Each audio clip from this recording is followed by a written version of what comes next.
what's going on, beautiful jellyfish? It's Tracy. Thank you so much for taking a little bit of time today to hang out with me. I really appreciate it. And in today's video, I'm going to be talking about 10 more blue staples that you can run in Commander. If you're new to my channel, or you haven't seen these videos before, or you just need a refresher, in these videos, I talk about staples that you can run in pretty much all Commander decks or a variety of different Commander decks. They're kind of like always safe cards that you can run. I only chat about 10 cards in this video. The number one comment I always get is, why didn't you talk about this? I only chat about 10 cards because I could literally be here all day chatting about blue staples.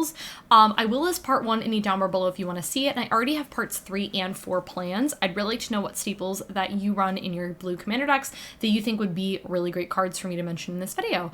Let's just jump into it. Let's first start talking about an infinite combo, because that just seems like a really great way to start this video, and that is the Deadeye Navigator plus Palincrhon or Peregrine Drake if you're looking for a budget option.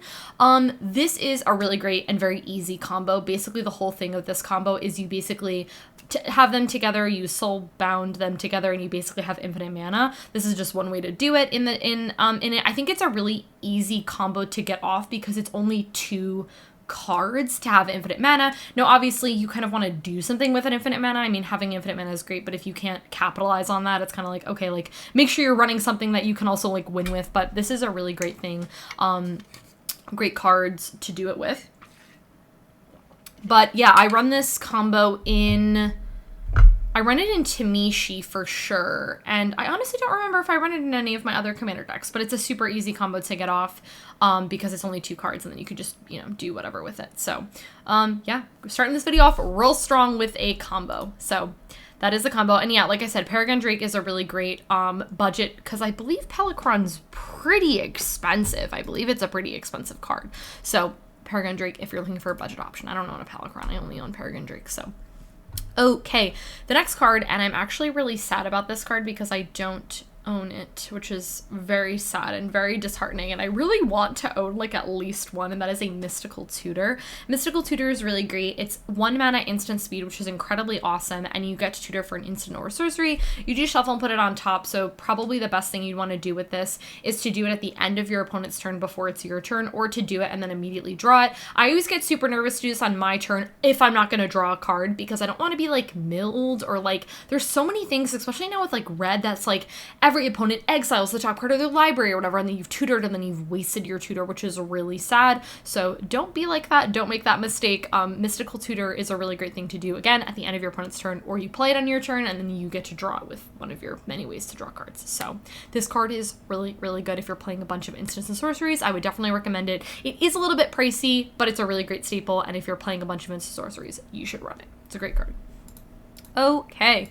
Oh, the next card is Thassa, God of the Sea, and Thassa to me is one of those cards that, like, always feels good. Like, you know when you're, like, playing a game and you just, like, draw this card on turn 3 or you draw it on turn 10, and you're always like, yeah, I'm pretty happy to be drawing this card. I guess the instances where it would be bad were, like, in the later game when you need, like, a board wipe or something like that, or removal, and Thassa doesn't do that, but she scries, and do not underestimate her thing that gives things unblockable. You can just kill people with this. Like, Thassa goes in so many different things, because to be honest with you, even if you're not playing, like, a thing where you're trying to kill people with your commander, you've got your big dumb thing, and then you're like, okay, make my 8/8 unblockable. Couple hits from that and your opponent's probably dead. So Thassa's really great. She's also really hard to remove because she's got that indestructible, and she's not a creature unless you control 5 or more, sorry, if you have 5 or more, what's it called? Your devotion is 5 or less.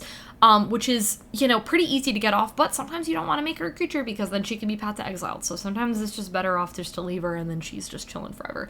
Yeah, she's really good. I really love Thassa. I have her in Ladies, and I have her in, I feel like I have her in something else too. She's really good. I like her a lot. Okay, the next card is Blue Sun Zenith. I love Blue Sun Zenith. I think I have like 5 Blue Sun Zeniths.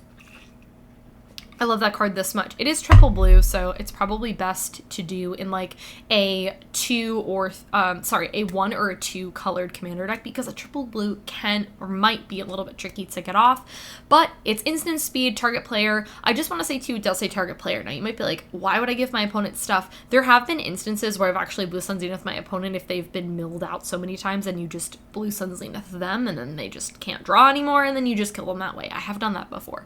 But Blue Sun Zenith is great great. One thing I really love about Blue Sun Zenith as well is it does say, put Blue Sun Zenith back into your library. Like, you get to shuffle it back in. There have been games, I actually just had a game the other day where I Blue Sun Zenith and then I actually drew it again and I Blue Sun Zenith again in the same game, which was ridiculous.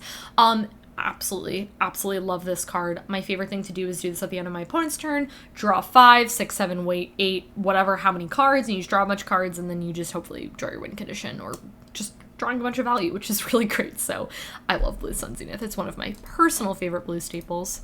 Okay, the next card is Omniscience. I love Omniscience. Omniscience says that you can put any cards from your hand without paying your mana cost. So you basically just get to play out all of your things, which is really, really, really, really good. Now, it is a lot of mana, so just something to consider.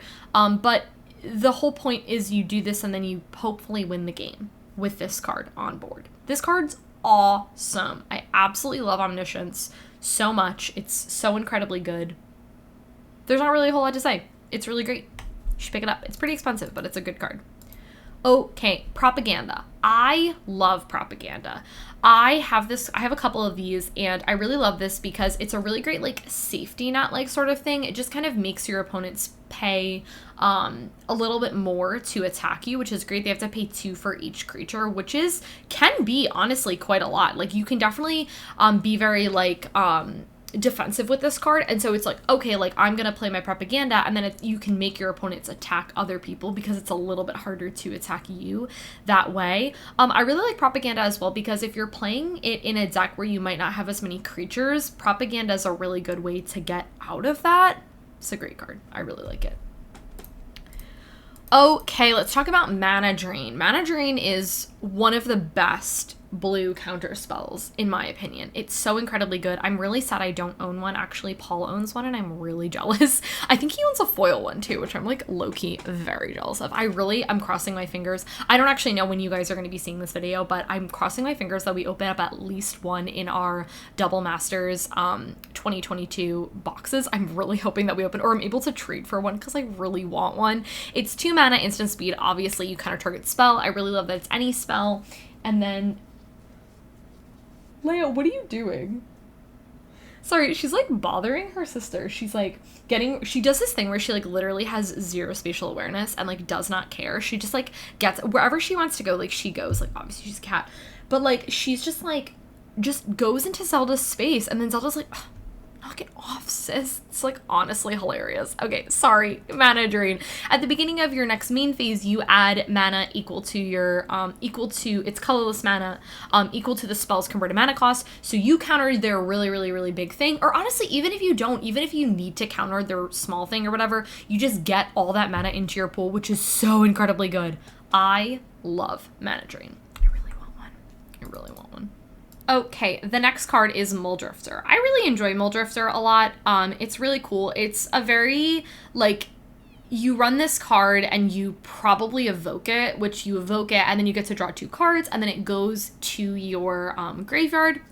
So if you have any way of, like, sort of recurring it, this can be not bad because then you get to draw 2 cards out of it, which is great. Or sometimes I have hard cast this card, honestly, when I'm desperate. I hard cast it for 5 mana and then I get to draw 2 cards, and then it is a 2/2 flyer. Personally, I usually always prefer to evoke this card, but this is a really great staple if you're looking for cards, or honestly, if you're doing, like, Elemental Tribal or something like that. Like, Paul has, like, Horde of Notions. You're doing, like, you know, Elemental Tribal. This is a really good card to run in that deck. Okay, the next card is Laboratory Maniac. Wow, we're talking about a lot of different like combos and combo pieces and stuff like that. And Laboratory Maniac is definitely, you could run this card in a variety of different decks where you're drawing just a ton of cards and you're concerned about decking yourself, / you need a win condition if you do deck yourself. Fun story, I actually didn't for the longest time have a combo in Tamishi, which when I talked about my commander decks that, like, I have, and I was like, guys, I don't have a win condition in Tamishi. I put a Laboratory Maniac in there because I draw a ton of cards, and I needed a win condition, and Laboratory Maniac definitely gets you there, because if you draw a card while your library has no cards in it, you get to just win the game instead, which is so cool. And it's only like 3 mana, which is really cool. So, card's awesome. If you're drawing a ton of cards, you should definitely run this card. Speaking of drawing a lot of cards, say hello to my friend Consecrated Sphinx. I love Consecrated Sphinx, and it's funny because as I'm talking about this, I realize I don't actually think I have it in anything, which I think we actually have a spare Consecrated Sphinx, which sometimes, like, it's so funny to me, like, to talk about cards that are really expensive, to be like, yeah, we just have, like, spare whatever, like, this card's, like, $20 or something. Maybe it's actually not as expensive now because it's been reprinted, but this card's so cool. So it says, when an opponent draws a card, you may draw 2 cards. It does say may, which I just want to note. So if, let's just say you have, you don't have maximum hand size and you're concerned about that, or you're concerned about decking yourself or whatever, this card in conjunction with Laboratory Maniac is really good as well, which I just wanted to point out. If you, again, you are drawing a lot of cards and you want that protection, Laboratory Maniac gets you there, and Consecrated Sphinx helps draw a ton of cards, which is the best thing to do in Magic. In addition to that, it is a 4/6 and it's a fire, so it does hit pretty hard, or it's a really great defensive blocker if you need that. So guys, that is everything for talking about 10 blue staples. I really hope you guys enjoyed this video. Let me know what cards you think I should talk about in a future part if I didn't mention them in this part or part 1. If you enjoyed this video, go ahead and give it a thumbs up, subscribe to my channel if you're not already, and I'll catch you in my next one.